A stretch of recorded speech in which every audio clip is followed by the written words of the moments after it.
Well, thank you very much. But this talk about killing services and called it the circle of life. It attracted your attention enough for you to choose this one. And we'll try to make it fun, even though it's a serious topic. It is interesting because this morning the plenary session was talking about the future, and here I am talking about the plumbing, the behind the scene, the retiring, the past. So my name is Dhir. I'm a strategist and service designer and part of SPARCK. We are the design agency part of BGSS, and Laura's session asking herself if she's a good leader will follow, so you're welcome to go and see her. And we're based in the UK, Denmark, Portugal and the US.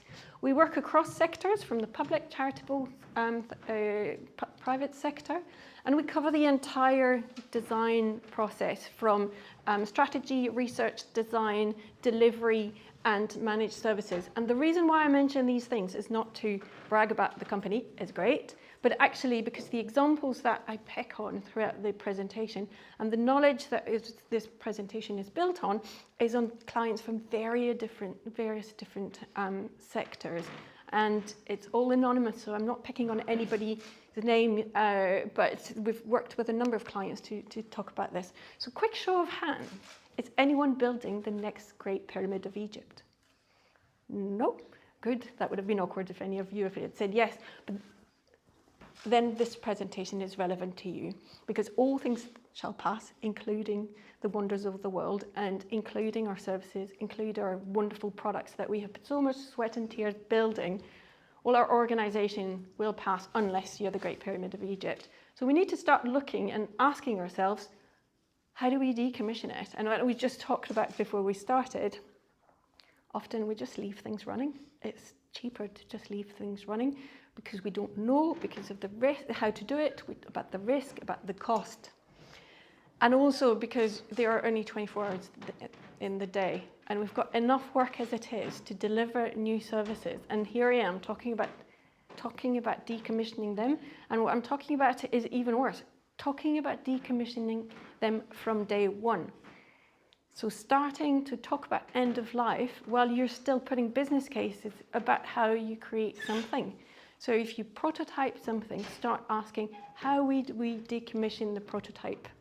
And if you think that's a redundant question, when I give that example to a former startup, the leader of a startup, they say they left some prototypes running. They didn't notice until they got a £70,000 bill for the cloud infrastructure, and then they took notice. So there's a lot we can learn from looking at services that do die, and not always as dramatic as the rocket exploding, as Laura mentioned. But services do die, and there's a lot to learn. Why do they die? Why do they come to the end of life, and in what circumstances? Some services are product. I talk about services, but it's product and value proposition, organization, whichever context you're in. But some of them are temporary by nature. Thankfully, we're out of the acute phase of the pandemic, so the services that were created for the pandemic are now being withdrawn. But was this part of the creation of the services that they would be temporary by nature? And I remember hearing the story at the end of the London Olympic Games that where they were disbanding the teams and they realized they had given people permanent contracts, so they had to lay them off instead of giving them from the start a temporary contract. They can be cyclical services, and we have a lot to learn from the charitable sector who know that by nature their funding is cyclical, can be pulled out every year, and they have to re-justify the business case, so they set up their services with this in mind. It can be a change in strategy. Very dramatic, one day when we all got up and Tesco had pulled Tesco Direct. Like no if, no but, no transition period, no warning sign, where am I going to get my gardening stuff from? They just shut it down. They realized it wasn't going to be aligned with their strategy, wasn't going to be profitable. There are some subtle other ways to do it. Instagram, I highly recommend you look them up. They have a culture of unshipping. They create new features, but they also delete them regularly. So for example, when they moved from an e-commerce business model to a more advertisement-based revenue model, They move the shop feature in settings. You really have to go and look for it to discourage people from using it and decommission it over time. But there's also organisations like the UK government decommissioning successful services, like Platform as a Service has 70 happy clients, I think, who are like, why are you pulling this platform service? It works well for me. But actually now the private sector provides that service well, and they would have had to continue investing in it. So they've decided to decommission it. These changes in strategy, especially if you're in the leadership level of the organisation, you have some level of control over, but sometimes the changes come from the outside and changes in policy, like the Green Home Grant, the Renewable Heat Incentive, which have an impact on businesses. Sometimes it's just the end of life with that value proposition. I didn't even know that John Lewis had retired. They're never knowingly undersold. So they, in my eyes as a customer, they still get the credit for that value proposition, but they've retired it. The one I'm interested in is NHS Services discontinuing the Whipple disease service. Have we cured that disease? Or actually when you click on it, it shows that's provided by another organisation. Then we start moving in circumstances a little bit more abrupt or dramatic than those normal end of life. The US government shuts down regularly when they can't agree the budget, and I wonder if the services are now making it part of the design of the services, that they know that at regular interval they will be shut down and they need to plan for it. Extremely interesting example coming out of French hospitals that have been hacked and working on paper for months and months. Everything is running on paper. So we still have a generation of nurses and doctors and support staff and offices who know how to run a hospital on paper. They're probably the last one. What will happen in a few years' time when we don't know how to run these things anymore? The dramatic case as well of Mermaid having to shut their services because of the torrent of abuse they received. And sometimes we can't close the service. The story of the ghost flights during COVID, that was like we had to keep running the flights even though they were empty. But when we reopened again, we'd lost a third of the routes. Great if you're looking at it from a sustainability perspective, not so good if you're one of the communities who are not disconnected from another community or a centre. There's also a case of collapse. We all learned that our energy providers could go bust at a minute's notice, and we would be pushed onto another provider that we hadn't chosen. And some of them, the customer experience was actually well organised, and others were more hiccups. Or when Thomas Cook collapsed, leaving 150,000 people abroad, the largest repatriation since World War II. And yes, there was a process with the Civil Aviation Authority to support that scheme, but it didn't cope elegantly with that many customers. So these are where the service comes to an end, but there's all the micro end. There are 22 million unused broadband routers in the country, -1, I returned mine yesterday. And it's great, we can choose a new broadband provider and move to the one that will provide us the fastest, most affordable service. But 22 million routers, really? Surely there's a better way to deal with this. However, I am pleased to report that some legends never die. Did you know you can still pay 50p to phone the speaking clock to know what time it is? Even better, you can print that information. Like, when was the last time you printed the internet? Are you going to post it next? So some of those are actual quotes from clients. Can we not just unplug it? Sure, I wouldn't recommend that strategy though. There are a few things to look at before we just unplug a service, as I think you found out. There's the visible cost. On the left here is a picture of Autolib, a French car sharing service, which started, it was brilliant. The cars were great, you could find them everywhere. Then they started not being so well maintained, and eventually we'll move to scooters. And there is a giant car park in north of Paris with these cars just waiting. But there's also millions of Volkswagen being withdrawn because of the emission scandals. There are giant car park of airplanes parked as well. Look them up, they're pretty scary. VHS tapes, we got used to it. What's the next technology thing we're going to disregard? Nothing ever epitomizes the end of services or the need to think about ends from the very beginning than the hundreds of bikes strewn over our streets, just left there. And also something as good as like wind turbines, great, better than coal, but actually apparently they're made of a mix of metal and plastic, so they're not recyclable. So we've just pushed the problem to tomorrow. There's also the not immediately visible cost. Any service includes data. And in some cases for regulatory reason, for analysis reason, for performance, for fraud management, for financial reason, you need to keep some of that data. If you keep personal data, it needs to be accessible because your customers can request it.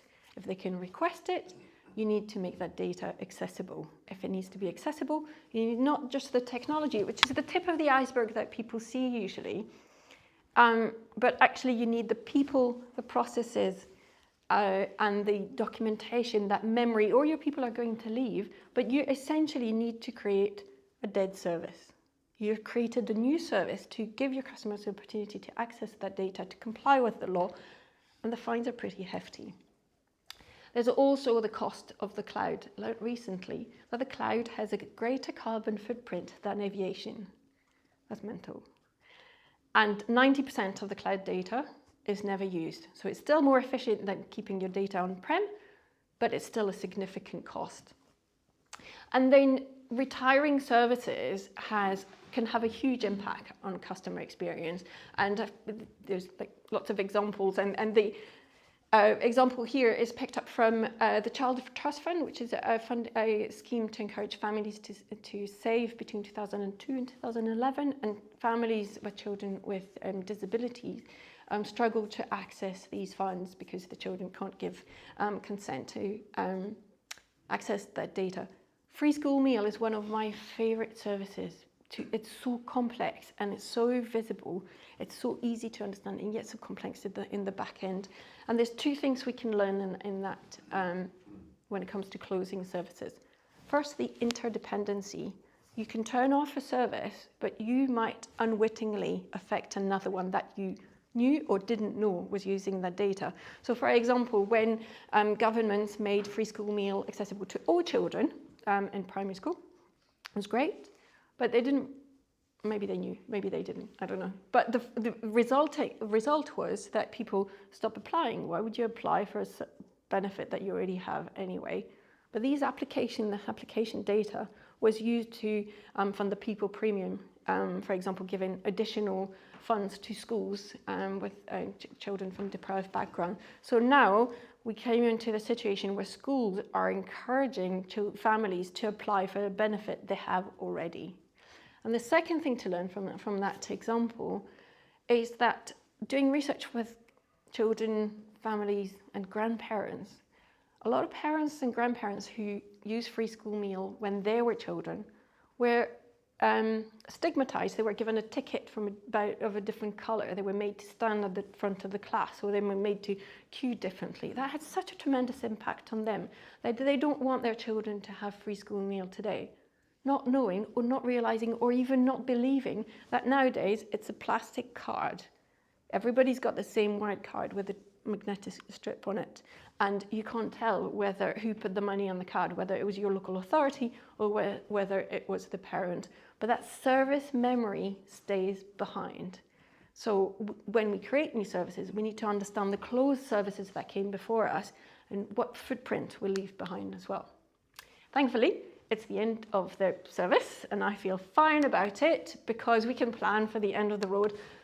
The first thing is to ask about end, create end scenarios, designing with ends in sight, killing early, little, and often, and building your closing capability. So let's look at those in detail. The first thing is to ask about ends and to ask from the start. Don't start asking how you're going to close a service when you've already made the business decision to close it. I mean, yes, at that point you don't have a choice, but it's more impactful to ask that question from day one. And you will make it easier to retire your service, but importantly, you will make your services much better in the first place. You'll make them lighter, you'll make them focused on the most valuable proposition, you'll make them more agile, you'll avoid building technical debt and everything. So I challenge you, go back to the office tomorrow or Monday and start asking about ends. So next time you see a business case coming onto your desk, or somebody's talking about your product, a new service, or a new idea they've had, how would you decommission it? Where, if it's a business case, if you know a plan, where is it in the figures? What are we planning to address it? What would happen to the customer experience? What would happen to the data? Do the numbers stack up? We've seen a client where the data was left with a supplier and it was actually too big to bring it back in-house at the end of the contract, so they were stuck in that contract. Creating an end scenario is also very, very useful. It's such a mindset to start talking about ends from the start, that we need to work on very tangible things. And that's why I took the time to go through all these examples of why and what, under what circumstances services close, so that can be inspiration for yourselves. Under what circumstances could your service become temporary or cyclical? Are you prepared for it to collapse? And the example of the rocket earlier this morning was interesting. Could it be suspended? What does it replace? And could it be replaced? How does it align to your strategy? And how do you know that it still aligns to the strategy? One of the clients I was talking to was saying that they scrutinized the business case during the creation of a new product. But once the product is live, if the business case that was in the original document is not realized, there's not the same scrutiny, they just keep going. What dependencies might make retirement difficult? And then also, what if the needs were met? You're creating a value proposition because you've identified a need in your client, in your customers, but what if that need were met? And the example here that I was given was job centres were apparently at the beginning located in areas of high unemployment. But nature of society and the economy, these areas of high unemployment move, but the job centres had long-term leases, so they couldn't follow these areas. Designing with ends in mind, and that's a day-to-day activity.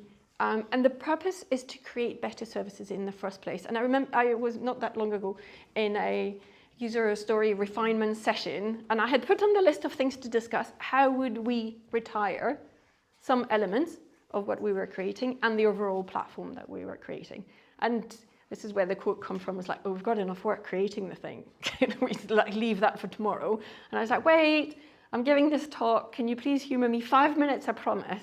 It took 5 minutes for these stories to go from a must, from a don't worry about it, to a must. Because quickly we identified that we'll be leaving vulnerabilities everywhere. We'll be losing track of who using what in the organization. If we didn't track from the start who was using what, so that when it came to the point of decommissioning, we would know who's using what. It also means dealing with the edge cases. We often say, well, it meets the needs of 80% of our clients, that's good enough. But actually digging into what are the 20% who can't access your service or who have a poor experience will help you unpack some of the difficulties that your all your 80% of your client experience and create, again, a more valuable proposition. The other thing I would say looking at is keep an eye on the external factors. What are the beginnings of the S-curve? What are the future disruptors that could bring an end to your service? And this is where the futurists are really useful. They might be out there and you're like, oh my God, what are they talking about? Do I need to listen to generative AI? Blockchain, is it a fad? But actually listen to them, because if this scenario happened, what could be the impact on your service? Kill early, little, and often. I've talked about this, like unshipping your features. And there's 2 reasons to do that. Keep your services nimble, agile, slimmer, easier to manage, more valuable, but also you want to build your killing muscles. Sorry for the never-ending analogy here, but you want to build your organization ability to talk about ending services in a creative way. We have the knowledge, we know how to do it, we have the sponsorship, so if we suggest that we need to start thinking about the end of our service, we will have the support to do it, and we have the technical know-how, and we have the communication and the storytelling that comes around it. So it's not viewed in a necessarily negative lens, but it'll create value to the organization. And to do that, you need your Terminator team. You need the team who have that experience, who have the knowledge, who have the sponsorship, who have the mechanism. If you're standing up a team every time you have to close a new service, they will figure it out. And when I worked on projects, retiring pretty big services, not a single one person in the team had done this before. We were all figuring out, the organization didn't have a process. We were all figuring out as we went along. So building your closing capability is very important. If anyone fell asleep, quick recap, services do die, but you can make it use that scenario to create more value for your organization by asking about ends. Please start very quickly and let me know how it goes. I can't wait to hear if that's made a difference. Creating end scenario to see under what circumstances your services could come to an end, monitoring the business case, monitoring what's going on around your organization outside, practice your muscles of unshipping, killing and deleting data, features, services, products, but you need a capability to build all of this. And I'll leave you with this little quote by Stephen King: kill your darlings, even when it breaks your egocentric little scribblers heart. Kill your darlings. And that's me, which might leave. Do we have any questions from the audience, Ryan? How you mentioned there kind of almost factor into your business case the decommissioning of the solution. How do you persuade the business to even think about that when sometimes they don't want to pay for the upfront costs? That's a good question.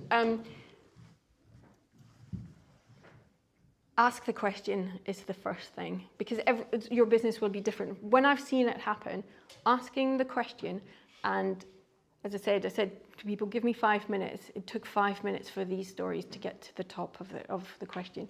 It's a question of risk. It's a question of the liability of data around GDPR and all these things. The cost of leaving things running. Even, moving things to the cloud is going to make it a lot cheaper. It's going to reduce the carbon footprint, but there's a limit, there's a ceiling there of, as I say, 90% of the data is not being used.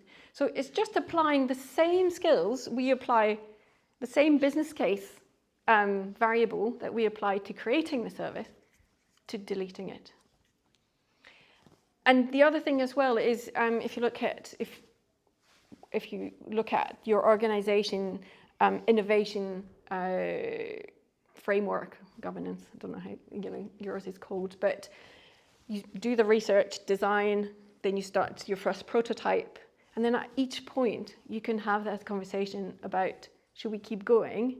And if we don't keep going, how do we decommission it? And if you decide to keep going, you can start asking about what if we need to decommission to stop the prototype at version 2? How do we start thinking about deleting our own our prototype from the beginning? So you just build that capability little by little. To be fair though, it depends on the size of your organisation.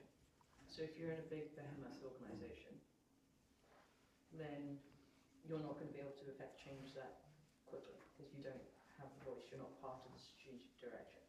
If you're in an SME, then you have a greater opportunity through a business case to build in ends at the very beginning when you're asking for budget to buy something, because you're closer to the decision makers.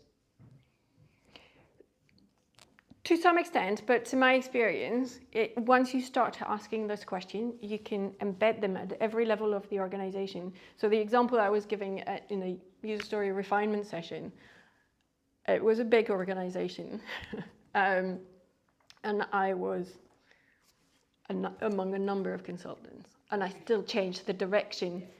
Let's be fair, that's what you're doing as consultants. Yeah, internally, your internal voice, your internal conversation to affect change is less likely because the organisation will pivot, if you look at banks, from current accounts to savings, for example, when interest rates rise. So you could be changing out a banking platform and suddenly it's like, stop, even though it's 40 years of legacy. Yeah.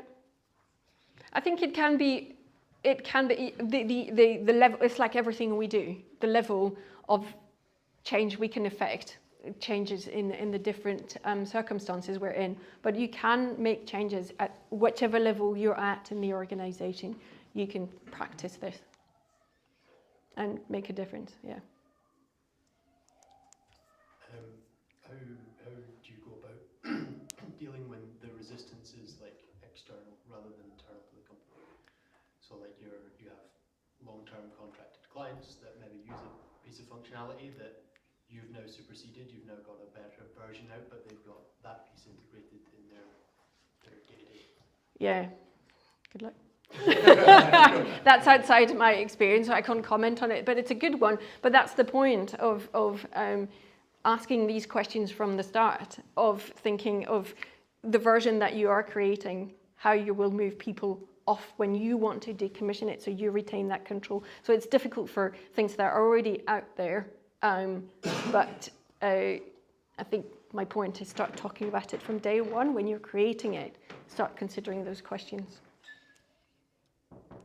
But it's a tough one. Proof is like people are still using Windows 97 or something. Yeah. Any other question? Possibly a similar angle where I inherited a load of services from our global organisations which we're now consolidating into one ERP, CRM, etc., and we come across resistance. I don't want to turn off, I like using that. Yeah. I want to use your one. Yeah. Thoughts on how you overcome that? Yeah. Because I'm forcing it to turn off. Yeah. Such. As part of the cost of doing business, I think. But I think those questions are good. It is a change in mindset, and it is a change of organisation culture. It's a change of organisation governance. So, for example, we've got two technical design authorities. They approve new services, and never one of their criteria have I seen the question of how will you turn off what you're proposing to create. So it's changing those things. The resistance will be the same to what we're doing, but building it. Starting asking the question on day one will hopefully later down in the process help. Can I ask maybe a more technical question, if that's okay? So we're looking at a lot of legacy solutions that we are trying to turn off. Part of it is you go, do you actually know what it does? And they go, no. Is there any kind of tools or techniques that you've found particularly useful in almost discovery of that kind of legacy tech functionality? Unplug it and see who complains. No, more seriously, systems mapping, but that's part of the issue of closing services or services that come to the end of life. And that can be 20, 30 years that only 3 customers are still using that product. You lose your organizational memory, and you can document it all you want, but there's always something missing in there, and sometimes you even lose where the documentation is. And so in one of the organizations I worked with, they were creating a team who will be looking after these services with the express purpose of maintaining that service memory and knowledge. It's not a job for everyone, but systems mapping and can help. Yeah, but it's a tricky one. I do work on pension systems. So the one I was looking at recently had clients who took out the contract in the 1950s on a paper-based system, moved it to a system written in the 80s, which is now 14 years old and up for decommissioning. Yeah. And half the contracts, they don't know what they actually do. Yeah. Terms and conditions are, what half the data means. How do you re-engineer that? Yeah. But you can start by the services and the systems you create at the moment. Start thinking about how you will decommission them in the future and how you will not put yourself in that situation in the future. Because otherwise we are continuing we apply the same processes and the same governance that got you there in the first place. So it's stopping that cycle. So yes, it'll take a while to see the value, but it's like doing the same thing and expecting different results. It's starting today to ask the things we're creating, how will we take them apart? Yeah, is that Thank you so cool? much.